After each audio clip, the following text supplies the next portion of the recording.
Everyone, বন্ধুরা, আপনার partner এই মুহূর্তে আপনাকে নিয়ে কোন এনার্জিতে আছে সেটা দেখে নেব। যতক্ষণ আমি সফল করছি ততক্ষণ আপনি আপনার পার্টনারের উপর ফোকাস করুন এবং ডিভাইনের কাছে প্রে করুন যাতে এই রিডিংয়ের মাধ্যমে আপনি আপনার পার্টনারের এনার্জি জানতে পারেন।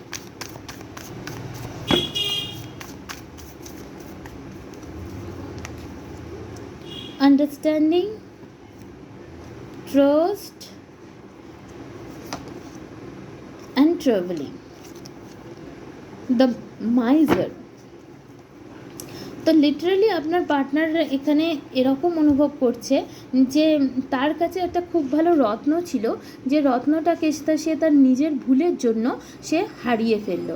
মানে খুব দুর্মূল্যবান একটা, খুবই মূল্যবান, যেটা মার্কেটে সাধারণত পাওয়াই যাবে না এমন ধরনের কোনো একটা জিনিস তার সে পেয়েছিল ঈশ্বরের আশীর্বাদে, কিন্তু তার সাথে কোনো রকম পলিটিক্স খেলার জন্য তার হাত থেকে সেটাই চলে গেল। তো এখানে ডেফিনেটলি আপনার পার্টনার আপনার সাথে কোনো না কোনো তো ছল করেছে, হয়তো কিছু মিথ্যে বলেছে বা কিছু লুকিয়েছে, কিছু তো একটা অবশ্যই করেছে, যেটার জন্য এই মুহূর্তে তার মনে হচ্ছে যে না, সে আপনার সাথে ঠিক করেনি। এই মুহূর্তে আপনার পার্টনার এটাও অনুভব করছে, ডিপলি অনুভব করছে ঈশ্বর আছে এবং কর্মের ফল ভোগ করতেই হয়। তো কারেন্টলি আপনার পার্টনারের সাথে এমন কিছু ঘটেছে যার প্রভাবে তার মনে হচ্ছে যে কর্মের ফল তাকে ভোগ করতে হচ্ছে। এটা যেটা হচ্ছে তার পলিটিক্সের জন্যই হচ্ছে, কোথাও না কোথাও ঘুরে ফিরে তার কর্মা তার কাছেই চলে আসছে এবং তার সাথে সাথে ডিপ আন্ডারস্ট্যান্ড করতে পারছে যে আপনি তাকে কিছু হয়তো বলতেন, সেই কথাগুলো কেন বলতেন। তো এই কথার প্রভাবে এই মানুষটা আপনার দিকে আসতে চাইছে। লং ডিস্টেন্স রিলেশনশিপ হতে পারে, তবুও এই মানুষটা এটা বুঝতে পারছে একটা রিলেশনশিপে ট্রাস্ট কত জরুরি, আন্ডারস্ট্যান্ডিং কত জরুরি।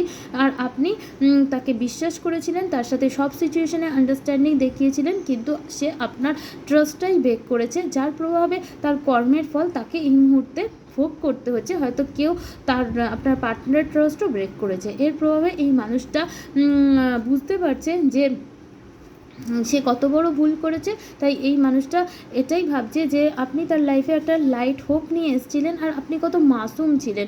সেখানে আপনার সাথে একটা রিইউনিয়ন, রিকনসিলিয়েশন যদি হতো, মানে সে জানে আর সম্ভব নয়, তবুও যদি হতো, এটাই তার সে মনে করছে। তো কোথাও না কোথাও আপনার পার্টনারের একটা অ্যাওয়ারনেস হয়েছে, যেখানে সে বুঝতে পারছে যে কোন জিনিসকে তার লেট গো করা উচিত ছিল আর কোন জিনিসকে তার আপন করা উচিত ছিল।